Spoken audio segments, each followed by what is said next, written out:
is a pressure sprayer. It's a fairly basic design. You fill the bottle with water, you pump the handle on the top and it fills it with pressure and water comes out through the hose into the wand and you operate it with a trigger. Now, they come in a variety of sizes and shapes and different manufacturers make them, but they all pretty much do the same thing and work the same way. You can buy them in gardening stores, hardware stores and online, and they are almost always described as weed killers or weed sprayers or something similar. That's pretty much the only way they instruct you to use them. And yet, they're only really a weed sprayer when you add poison. If you don't add poison, then all you have is a portable bottle of water with a spray gun attached.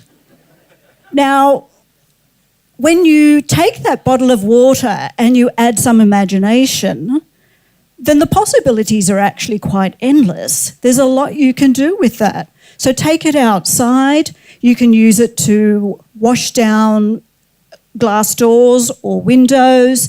It's really handy to use in the bathroom. You can use it to spot clean your car or wash dew off the windscreen.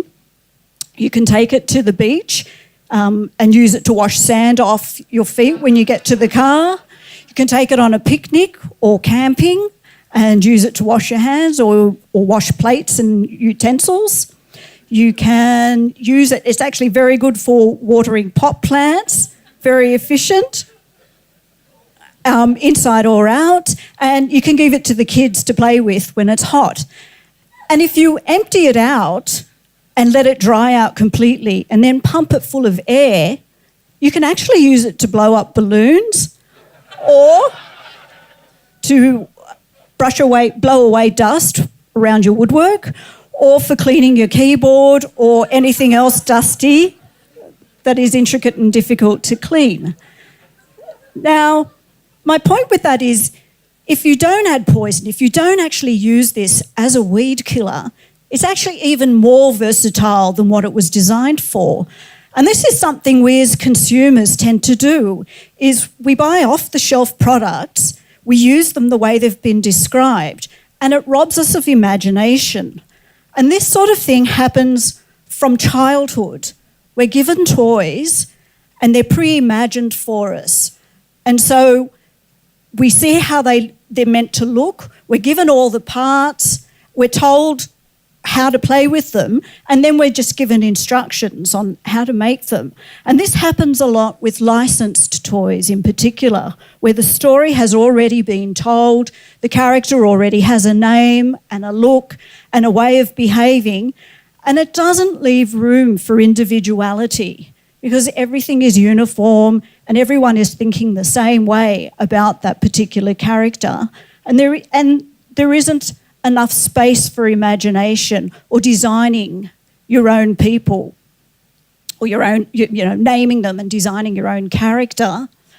And what we really need to do with kids is encourage imagination, because when they're given the raw building blocks, if you like, then they've got to start from scratch. They've got to think on their own. They become very resourceful. When they don't already have the context, it's amazing the way they can put things together and create something from parts that you wouldn't have imagined. And so that sort of thing in this day and age, creative thinking, is so important in a workplace and in an environment where things are changing so fast, and what we need to do is innovate and be creative and think outside the square. So a child who has imagination can go into a hardware store and see a pop riveter, and instead of asking, what's that used for, they will ask, what can I use that for? And if they've got enough imagination, they come up with the unexpected.